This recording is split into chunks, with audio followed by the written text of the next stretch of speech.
Last time, when word came from devoted followers Martha and Mary that their brother was very sick, Jesus didn't immediately rush off to their home village of Bethany near Jerusalem. He and his disciples eventually went, but they arrived 4 days after the burial. After speaking to Martha and Mary and seeing the despair of the people who were mourning, Jesus was visibly angry and moved to tears because of all that death implies for humans. The cave tomb was then unsealed and Lazarus emerged after Jesus had brought him back to life by the authority and power of his command. We now return to Mark's account and take the chance to gain more insights into God's character and perspective as we observe Jesus interacting with people, first some children, then a rich guy who talks to him. We read in Mark chapter 10 verses 13 to 16 that one day some parents bring their young children to Jesus. There's no indication that these people are in the very small minority who believe he is the Messiah. More likely, they are among the bulk of the common people who view him as a teacher, a rabbi, perhaps even a prophet from God with some miraculous power.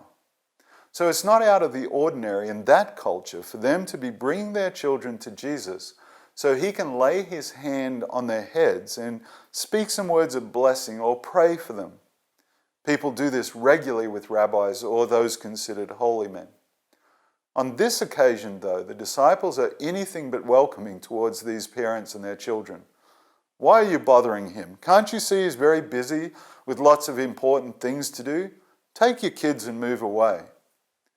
When he notices what's happening, Jesus rebukes his disciples and also takes the opportunity to address a bigger issue along the lines of, hey, you guys, what are you doing stopping them like that? Let the children come over here to me. Listen, the people who have submitted to God's rule over their lives are in many ways those who are just like these kids. Really, I mean this.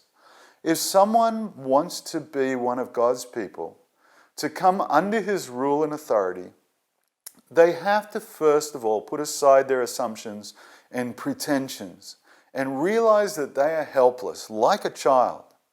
There's no other way to be under God's rule and to enjoy the rich rewards. The words he uses are recorded in Mark chapter 10, verses 14 and 15. The point Jesus is making is consistent, of course, with what God has been saying to human beings since Adam and Eve rebelled against his authority over them in the first place. That happened when they believed the false picture Satan had painted, that God was keeping them in some kind of childishly dependent state, and that they could only come to their full adult potential if they exerted their independence from him.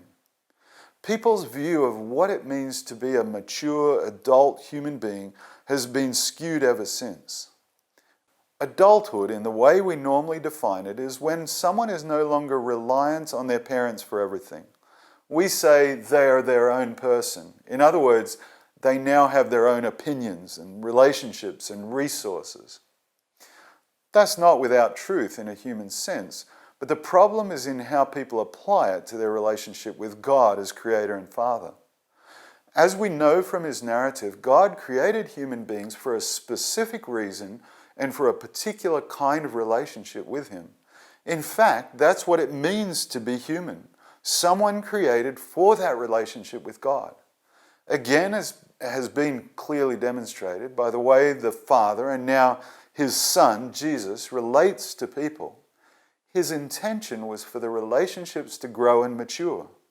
But in what seems like a paradox, given the normal human view of maturity and adulthood, growth in the relationship of a person with God is marked not by less dependence, but by more.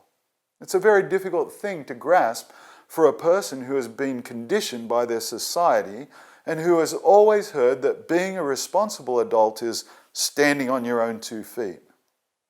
Jesus is fully aware of all of this. He knows the misconceptions in the minds of his disciples and others around, and so he takes the opportunity here to press the point home. His message then and today might be, see these little children? Look at how this one is simply sitting in her father's arms. Why? Because she trusts him completely. She isn't thinking she has to look after herself. Doesn't doubt for a moment that he cares for her and will look after her. That's the way you need to come to God. That's the correct approach.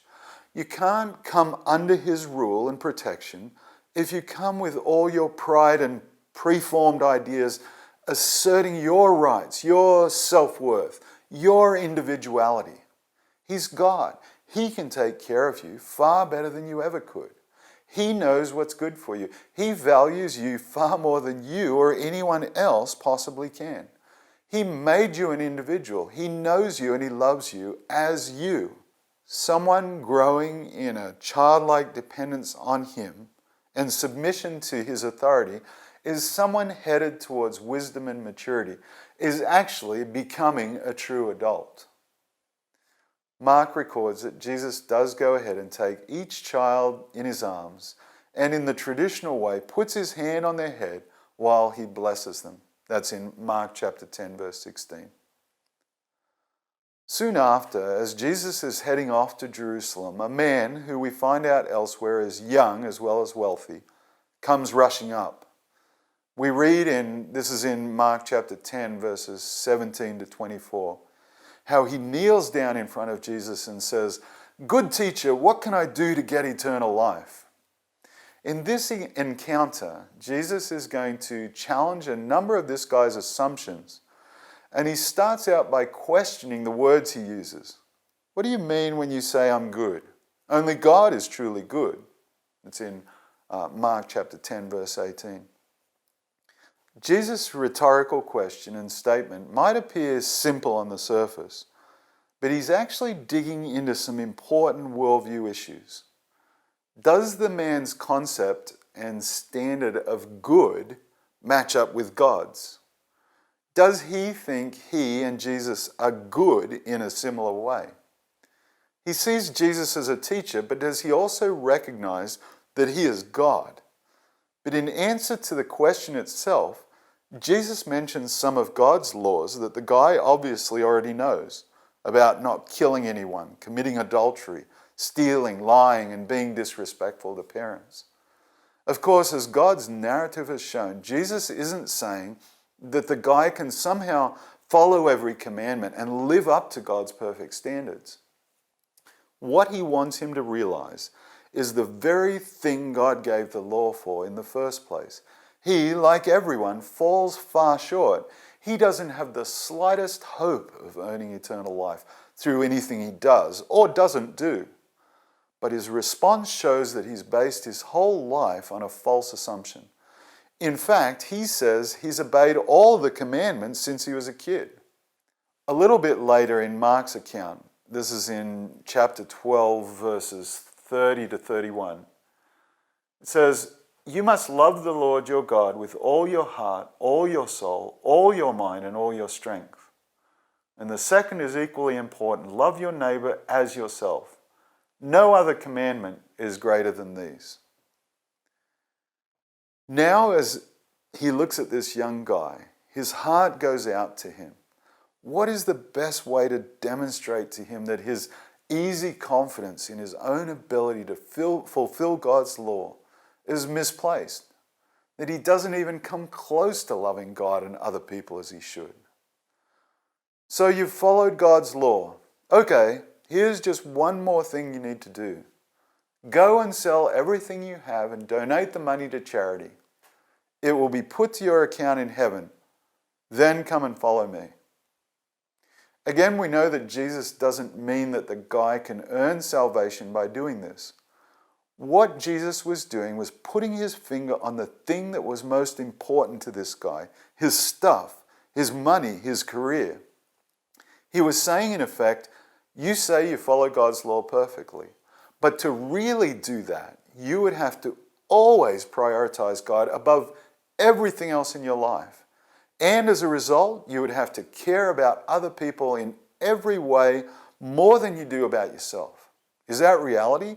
Do you really do that?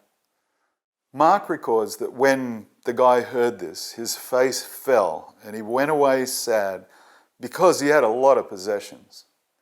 Perhaps the reality was striking home that his money and stuff really was more important to him than anything else.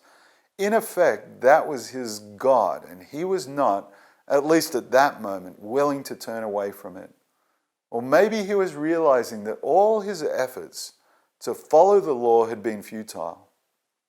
And as the guy leaves, Jesus makes a comment to his disciples that it is a really difficult thing for rich people to enter the kingdom of God. It's not that God holds someone's wealth against them, but when someone has attained what most others in the society are after, when they've made it, so to speak, it's often very difficult for them to see themselves as needy. Often they've built their whole lives around having enough money and stuff, so they feel secure and free of need.